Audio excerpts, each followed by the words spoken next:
Hi everyone! Samahan niyo ako ngayon sa aking second attempt para umakyat ng Baguio. This time, gusto ko naman umabot ng Lion's Head nang hindi nagpapasundo. Last time kasi nang nagpunta ako, malayo pa pala ako sa pinagsunduan ko, and ayaw ko rin naman sunduin ako sa malayo, lalo na ang mahal ng diesel ngayon. And syempre, mas fulfilling pag umabot ako ng Lion's Head kahit na mahirap.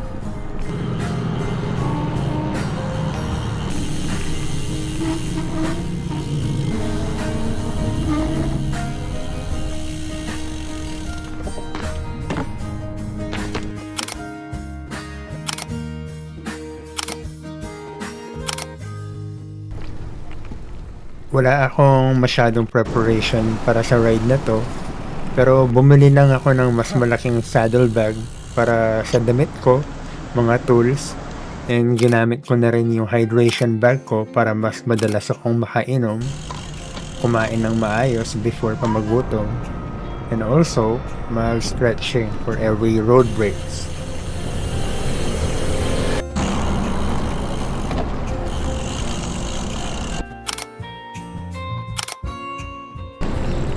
Umalis ako ng almost 1 AM, 2 hours earlier compared sa first attempt ko.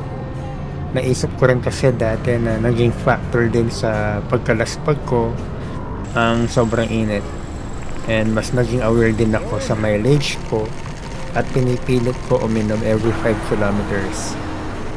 Nakaplan din na mag-fast food na lang ako dahil dati hindi ako natuwa sa karinderya sa Pangasinan. At dapat laging may laman ang tiyan ko para i-burn as fuel.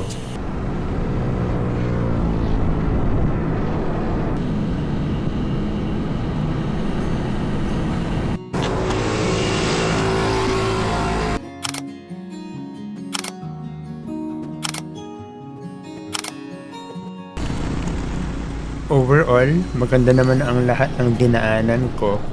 Para lang sa bandang Rosales, Villasis na tulay, masyadong matagtag dahil siguro na rin matraffic yung mga lugar na yun and daanan din ng mga truck.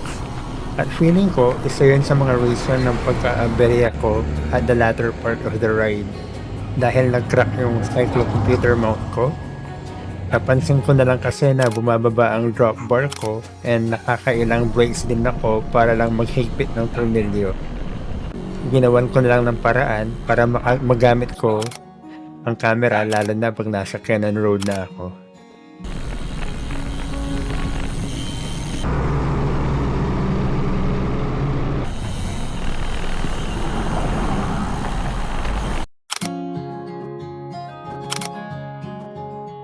This time, mas pansin ko na hindi ako pagod sa ride and hindi ako pinupulikan.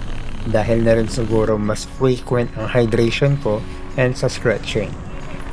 Natutuwa din ako pag nakikita ko yung mga landmarks na dati kong hinihintuan dahil sa sobrang pagod, ay ngayon nilalampasan ko na. Pero syempre, nakakapagod pa rin ang pag-akyat sa Cannon Road. Hirap. Ano to? Two.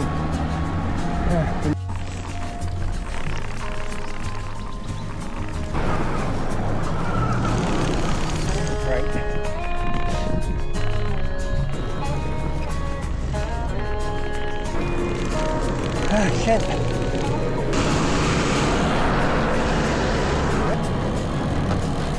Punyata.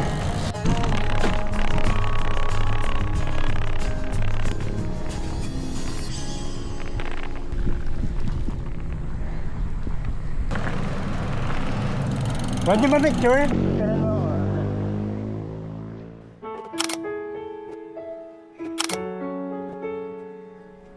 Okay ha. Salamat ha. Same reason ng pagpunta ko last time. Gusto ko i-celebrate ang first birthday ng childhood best friend ko, si Billy, nang wala si mama niya na ate ko. Also, first Mother's Day din na wala si ate yun, kaya gusto ko sila samahan. And isa-celebrate din naman ang Mother's Day para kina Ira, siya, Mama Raquel, and kay Kaka.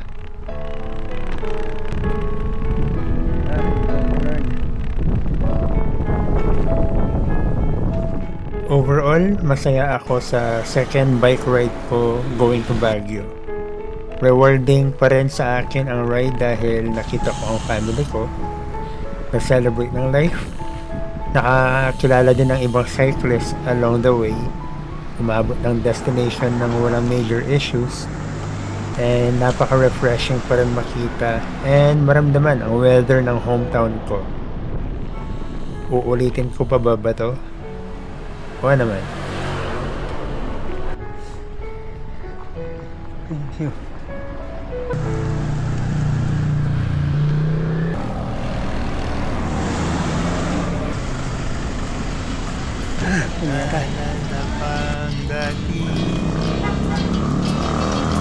Ang saya ng bawat sandali. Punyeta. Hawakan mo Grabe. ang aking kamay. Pampanga.